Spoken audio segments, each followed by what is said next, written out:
یا ایھا الذین آمنوا لا یسخر قوم من قوم. سب سے پہلی بگاڑ کی بات کسی کا مذاق اڑانا، کسی کی بات پہ ہنس دینا.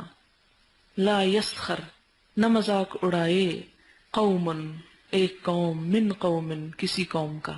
یہاں مراد ہے مرد، قوم سے مراد یہاں مرد ہیں، کیونکہ آگے عورتوں کی بات آ رہی ہے. نساء کے مقابل آ رہا ہے قوم، اس لیے مرد مانا ہے. عسا، امید ہے، ان یکونوا، کہ وہ ہوں، خیرا منہم، ان سے بہتر، مذاق اڑانے والوں سے زیادہ اچھے. ولا نساء، اور نہ عورتیں، من نساء، عورتوں کا مذاق اڑائیں. عسا، ہو سکتا ہے، ان یکن، کہ وہ ہوں، خیرا منہن، ان سے زیادہ بہتر. آپ دیکھیں کہ عموماً قرآن پاک کے احکامات بس یا ایھا الذین آمنوا کہہ کے سب کے لیے اکٹھے کر دیے گئے، مردوں اور عورتوں سب کے لیے. لیکن یہ حکم خاص طور پر، الگ طور پر عورتوں کے لیے بھی دوبارہ دیا گیا، ریپیٹ کیا گیا. کیوں ایسا کیوں ہوا؟ اس لیے کہ عورتوں میں عموماً یہ عادت زیادہ ہوتی ہے. میں نے کئی عورتوں کو دیکھا ہے کہ حماقت کے ساتھ اپنے ہی بچوں پہ ہنس رہی ہوتی، بچہ گر گیا ہنسنا شروع کر دیا، بچے نے توتلی زبان میں بات کی مذاق اڑانا شروع کر دیا. تو اس سے ایک تو بچوں کی جو تربیت ہے اس میں بگاڑ آتا ہے، اور دوسری بات یہ ہے کہ ایک ناشائستہ اور غیر اخلاقی حرکت بھی ہے، اور بد اخلاقی کی تعلیم بھی ہے ایک طرح سے، کیونکہ ماں ایک معلم ہے. اگر ماں باوقار نہیں ہوگی تو بچوں میں بھی وہ وقار نہیں آئے گا. مذاق اڑانا تکبر کی علامت ہے، کیونکہ تکبر کیا ہے؟ الکبر بطر الحق وغمط الناس. بطر الحق کیا ہے؟ حق کا انکار کرنا، غمط الناس، لوگوں کو حقیر سمجھنا. آپ کسی پہ کب ہنستے ہیں، کب اس کا مذاق اڑاتے ہیں؟ جب آپ اس کو بے وقوف سمجھتے، اپنے سے کمتر سمجھتے ہیں. اور سخریہ خاص طور پر، اور مسخرہ پن اور یسخر کا لفظ جو ہے یہ آ ہی اس لیے رہا ہے کہ کسی کو حقیر سمجھ کر اس کا مذاق اڑانا، کسی کو کمتر سمجھ کر اس کا مذاق اڑانا. اب اس میں مذاق اڑانے کی قسمیں کیا کیا ہو سکتی ہیں؟ مثلا زبان سے مذاق اڑانا، نقل اتارنا، کسی کے بولنے کے انداز کی، کسی کے خاص تقیہ کلام کو. کہ مثلا اگر کوئی شخص مثلا کا لفظ بہت بولتا ہے میری طرح، تو نقل اتارتے وقت مثلا اسٹریس دے کے کہنا تاکہ سب کو پتا چل جائے کہ کس کی بات ہو رہی ہے، اور پھر اس کا مذاق بھی اڑایا جائے. عموماً آپ نے دیکھا ہوگا طالب علموں میں، ہم خود یہ کام کرتے رہے ہیں زمانے جاہلیت میں، کہ گھر آ کر اور کوئی کام نہیں ہوتا تھا سوائے اس کے کہ ہماری مس یہ کرتی ہیں، وہ اس طرح بیٹھتی ہیں، وہ ایسے بولتی ہیں، وہ یہ کہتی ہیں، وہ یہ کرتی ہیں. بعض اوقات اچھے انداز میں اور بعض اوقات مذاق کے انداز میں بھی. میں جب کبھی کوئی لیکچر دیتی ہوں حقوق العباد پہ، تو اس میں عموماً یہ بات کرتی ہوں کہ ہم اسلام پر بڑا اعتراض کرتے ہیں، کیا کریں، غیبت بھی نہیں کر سکتے، جھوٹ بھی نہیں بول سکتے، مذاق نہیں اڑا سکتے، ہر چیز نو نو نو، حرام حرام حرام. ٹھیک ہے، اڑائیں، آپ خوب مذاق اڑائیں کسی کا، بہت اچھا، آپ کا دل ٹھنڈا ہو گیا مذاق اڑا کے. اب رکھیں اپنے آپ کو اس جگہ، اب پیش کریں آپ اپنے آپ کو کہ آپ کا اب اڑایا جائے. آپ پسند کریں گے؟ نہیں. تو جو چیز اپنے لیے پسند نہیں کرتے وہ دوسروں کے لیے کیوں پسند کرتے ہیں؟ پھر ہم کو اس وقت اسلام کے سارے اصول، ضابطے، قاعدے، آیتیں سب یاد آ جاتی ہیں کہ یہ قرآن میں لکھا ہوا ایسا نہ کرو، اور فلاں ہمارے ساتھ یہ کر رہا ہے. آپ اس وقت کہاں تھا قرآن آپ کا کہ جب آپ خود یہ کام کر رہے تھے؟ اپنے لیے تو آپ اجازت چاہتے ہیں اور دوسروں کے لیے آپ پابندی لگاتے ہیں. تو بات یہ ہے کہ اللہ تعالی ہم انسانوں کے لیے ہم سے بڑھ کر مہربان ہے، ہم سے بڑھ کے محبت کرتا ہے. یہیں سے پتہ چلتا 70 ماؤں سے بڑھ کے پیار کرتا ہے. اس کو نہیں اچھی لگتی یہ بات کہ اس کے کسی بندے کا کوئی دوسرا بندہ مذاق اڑائے. وہ خود تو اڑاتا نہیں، اس کے فرشتے بھی نہیں اڑاتے، کوئی اور مخلوق نہیں اڑاتی.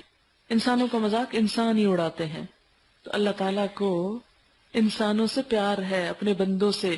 اسے نہیں پسند کہ دوسرے انسان اس کے بندوں کا مذاق اڑائیں، اور خاص طور پر جب وہ بندہ بیچ میں بھی نہ ہو، سامنے بھی نہ ہو. اور پھر آپ دیکھیں کہ جب کسی کا مذاق اڑایا جاتا ہے اس کو تو نہیں پتا چلتا بعض اوقات، یا اسے تو خبر بھی نہیں ہوتی کہ کون اس کے بارے میں کیا کہہ رہا ہے، یا کس انداز میں اس کا ذکر کر رہا ہے. اس کا تو کچھ بھی نہیں بگڑتا سوائے اس کے کہ کوئی دوسرے کا اوپینین اس کے بارے میں برا ہو جاتا ہے. لیکن اپنا تو سوچیں کہ ہمارا کتنا کچھ بگڑ جاتا ہے، ہمارا کیا اخلاق لوگوں کے سامنے آتا ہے، ہماری کیا پکچر بنتی ہے کسی اور کے سامنے. اب مشکل یہ کہ سارا معاشرہ ہی اس لپیٹ میں، اس لیے کوئی کسی کا مذاق اڑا رہا ہو تو وہ بھی برا لگنے کی وجہ اچھا ہی لگتا ہے کہ واہ واہ، اس پہ تالیاں ہوتی ہیں اور خوشی کا اظہار کیا جاتا ہے. تو اس سے کیا پتہ چلتا ہے کہ چونکہ انما المومنون اخوۃ ہے نہیں، اخوت ہی نہیں ہے، مسلمانوں میں باہم محبت ہی نہیں ہے، پھر جو چاہیں کسی کے ساتھ کریں، جتنا چاہیں کسی کا مذاق اڑائیں. جب دوسروں پر ہو تو بہت اچھا لگتا ہے، لیکن جب اپنے پر ہو تو انسان کے لیے بعض اوقات ناقابل برداشت ہوتا ہے اور بعض اوقات وہ بڑے بڑے فساد کا موجب بنتا ہے. پیچھے چونکہ کہا کہ اگر لڑائی ہو جائے تو صلح کراؤ، اب اسباب بتائے کہ لڑائی ہوتی کس کس بات پر ہے. اس میں نمبر 1 مذاق اڑانا ہے.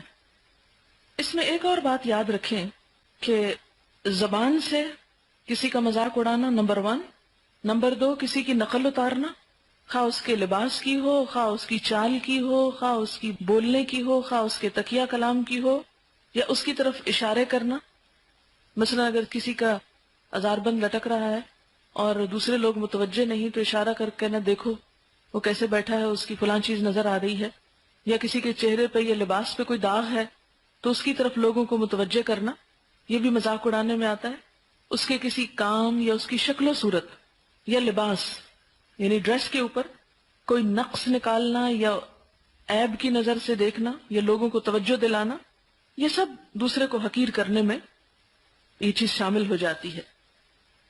اس سے سوال یہ پیدا ہوتا ہے کہ کیا کسی چیز میں بھی کسی کی کوئی نقل نہیں کر سکتے، کاپی نہیں کر سکتے؟ مثلا اگر آپ کسی کی نقل کرتے ہیں کسی اچھائی میں، کسی خوبی میں، تو کیا اس کی اجازت ہے؟ اس کی اجازت ہے. اب ہمیں کیا کہا گیا؟ لقد کان لکم فی رسول اللہ اسوۃ حسنہ، نبی صلی اللہ علیہ وسلم میں اسوہ حسنہ. اب کیا ہوتا ہے کہ صحابہ کرام کی کوشش یہ ہوتی تھی کہ ایک ایک چیز میں آپ کو کاپی کریں، اور وہ اس پہ کمپیئر بھی کرتے تھے کہ فلاں شخص جو ہے شکل میں آپ سے بہت ملتا ہے، فلاں بول چال میں آپ سے بہت ملتا ہے، فلاں اس انداز میں آپ سے بہت زیادہ مشابہت رکھتا ہے. اور صحابہ کرام کی کوشش بھی ہوتی تھی.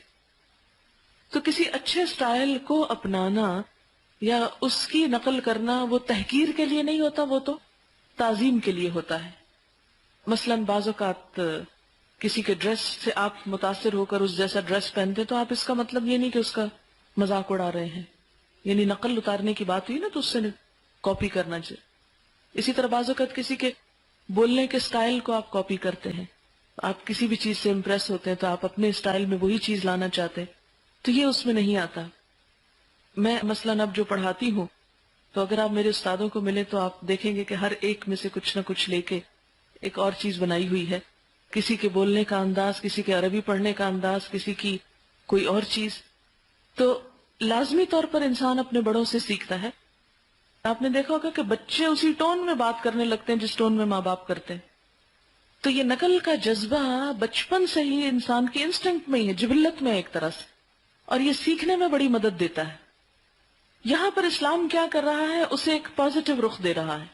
صرف اتنی سی بات ہے کہ ایک مثبت رخ دیا جائے، کسی کی تحقیر نہ کی جائے، مذاق اڑایا نہ جائے، نقل اتاری نہ جائے. ہاں اچھی چیزوں میں کسی کو اگر فالو کر لیا جائے، اور بعض اوقات شعوری طور پر انسان کرتا ہے اور بعض اوقات لاشعوری طور پر بھی کر رہا ہوتا ہے، تو ایسے میں کوئی ممانعت نہیں ہے، حرج نہیں ہے، کوئی گناہ کی بات نہیں.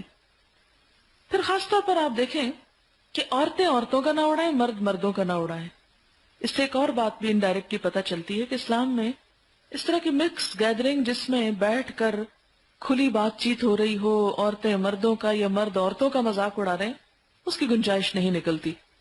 صحابہ کرام اور صحابیات کے درمیان ایسی مجلسوں کا کوئی ثبوت نہیں ملتا کہ جس میں وہ بیٹھ کر کھلی گپ شپ لگا رہے ہوں، ہنسی مذاق کر رہے ہوں، مذاق اڑا رہے ہوں. یہ جو بات اللہ تعالیٰ فرماتے ہیں نا جو پیچھے مذاق اڑانے میں، عَسَىٰ أَن يَكُونُوا خَيْرًا مِّنْهُمْ عَسَىٰ أَن يَكُنَّ خَيْرًا مِّنْهُنَّ، جن کا تم مذاق اڑا رہے، جن کو تم حقیر سمجھ رہے ہو، جن کو تم برا کہہ رہے، ہو سکتا ہے ان کا اخلاق، ایمان، تقوی تم سے زیادہ بہتر ہو. کیونکہ جب انسان مذاق اڑا اس کو تو نہیں پتا کہ کسی شخص کا اللہ کے ساتھ کیا معاملہ ہے. کوئی اللہ سے کتنا ڈرنے والا ہے، کتنا زیادہ اس کے اندر ایمان کا وزن ہو چکا ہے کہ وہ اللہ تعالیٰ کو سخت ناپسند ہو کہ اس کے پسندیدہ بندے کا کوئی مذاق اڑائے. جس ایک حدیث میں آتا ہے نا کہ من عادی لی ولیا فقد آذنتہ بالحرب، جو میرے کسی ولی یا میرے دوست سے عداوت رکھتا ہے تو میں اس کے خلاف اعلان جنگ کرتا ہوں. مثلا ایک شخص کافر تھا، مسلمان ہو گیا، سب گناہوں سے توبہ کر لی اس نے، وہ ایسے پاک ہو گیا جیسے ماں کے پیٹ سے آج پیدا ہوا. اب اگر کوئی شخص اس کی پچھلی زندگی سے اسے منسوب کرے یا اس کا ریفرنس دے یا اس کو بدنام کرے تو ایسا شخص بدنام کرنے والا اللہ کی نظر میں گر جائے گا. فَأُولَٰئِکَ هُمُ الظَّالِمُونَ.